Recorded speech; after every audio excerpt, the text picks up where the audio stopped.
The question is, this House do now adjourn. Henryson.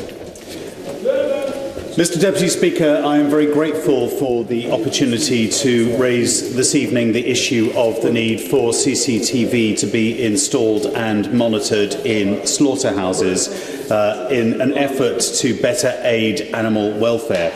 Mr Deputy Speaker, I personally have been a vegetarian for over a quarter of a century because I am concerned about animal welfare issues in the production of meat and also for food and environmental sustainable reasons. But I recognise that the majority of people eat meat. However, I would contend that the majority of those people who do eat meat want to know that their food is sourced in the most highest standards when it comes to animal welfare. Mr Deputy Speaker, trainee slaughterers are tested to ensure they know the laws relating to animal welfare before they are licensed, and yet when secret cameras have been installed in slaughterhouses, many are caught flouting welfare laws, often in shocking and sickening ways. And all too often, this cruelty is casually meted out to every animal who passes through their hands. The charity Animal Aid have carried out covert investigations going back as far as 2009, and since then the group have secreted cameras inside 10 randomly selected UK slaughterhouses and found serious animal welfare breaches in 9 of them. The latest evidence from a non-stun Yorkshire slaughterhouse was released to the media just this morning, and it showed that the layout of the slaughterhouse was deficient and, in the words of the group, was guaranteed to cause unnecessary suffering to animals. Mr Deputy Speaker, one wonders how this slaughterhouse was ever approved in the first place. And the video from that abattoir shows casual, routine violence, with sheep being picked up by the ears, legs and fleeces and thrown onto the conveyor or hurled headfirst into solid structures. It shows that the surgically sharp knife was often so blunt that the slaughterer had to hack over and over at the throats of still conscious animals. And it shows workers tormenting animals, waving knives in their faces, shouting at them, painting, in one case, spectacles onto the face of a sheep so that they could laugh at the animal as she bled to death. I'll be happy to give way to the honourable gentleman. I thank him for giving way. I think every one of us was shocked with when we've seen the CCTV camera video. We've seen the pictures in the paper. But I understand that in every abattoir there's an official veterinary officer who's available to monitor those what's happening in the abattoirs. Now, they have to be up to a certain qualified standard. I understand some of those aren't. Could I suggest to the honourable gentleman that maybe the way forward in this one is to ensure that those official veterinary officers have the qualifications to observe, monitor and make sure that that doesn't happen?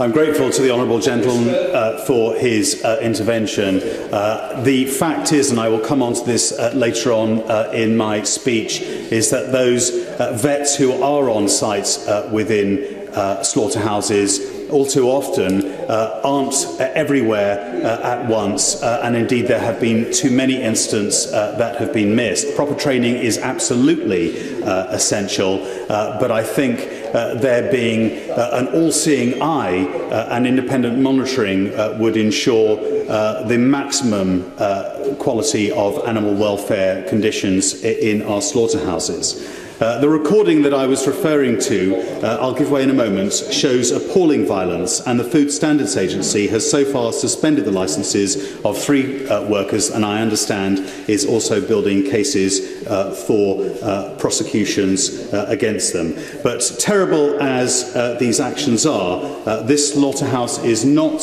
an anomaly, unfortunately. Mr Deputy Speaker, I give way to the honourable lady. Thank you. Thank you, Mr Deputy Speaker. I'm most grateful to the honourable gentleman. I'm speaking here in dual capacity, first as a farmer's daughter and also as the honourable member for North Down. I strongly support the call by the honourable gentleman to make CCTV cameras compulsory in all slaughterhouses, and I would hope that in fact that those would be extended to Northern Ireland as well. Could the honourable gentleman enlighten the House about the estimated cost of the installation of such cameras?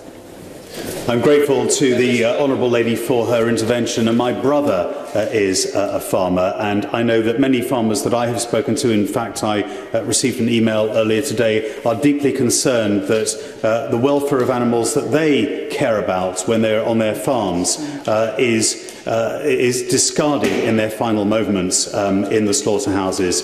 And I will come on to mention the cost to slaughterhouses, but it would range from a few £100s to a few £1,000s. And given the scale of the industry, it would be a very small amount to install CCTV across all slaughterhouses in the UK. And I deliberately say the UK because I think it's important that Northern Ireland, as well as the rest of Great Britain, is including.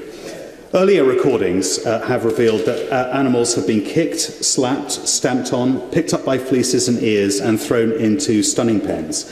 It's recorded animals being improperly stunned and coming around again, or suffering painful electrocution instead of being stunned.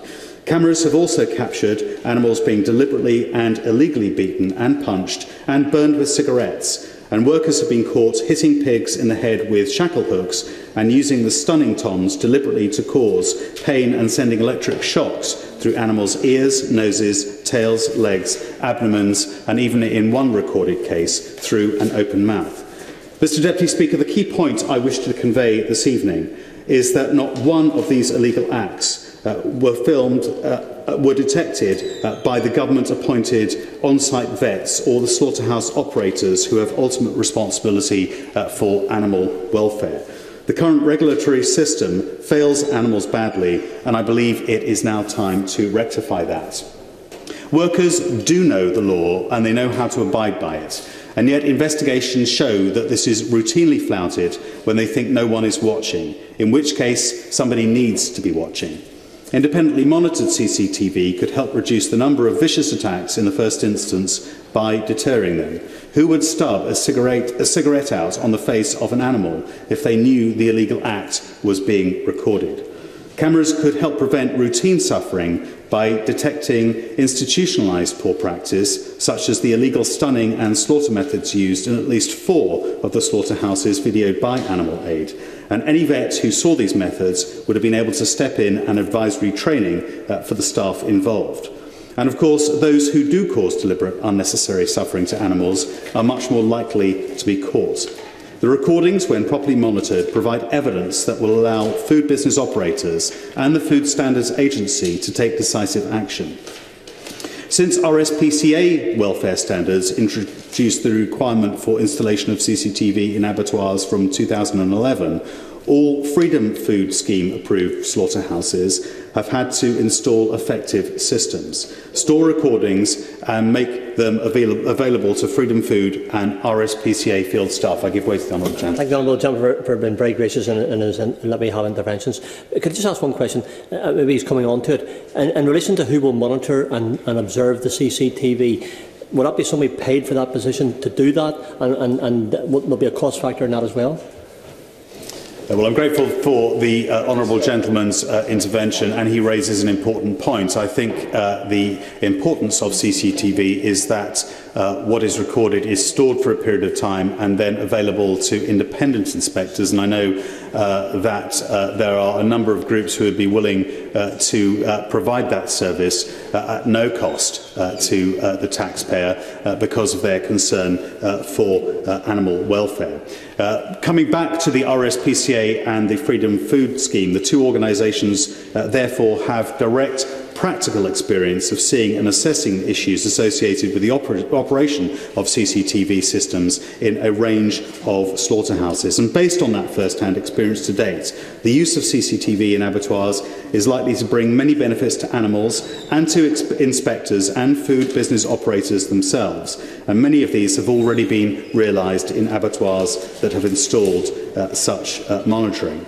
The presence of an effective CCTV system within abattoirs is also likely to improve confidence amongst consumers and enforcers and the food industry and the farming industry that poor practice is being avoided or at least is more likely to be identified and properly dealt with.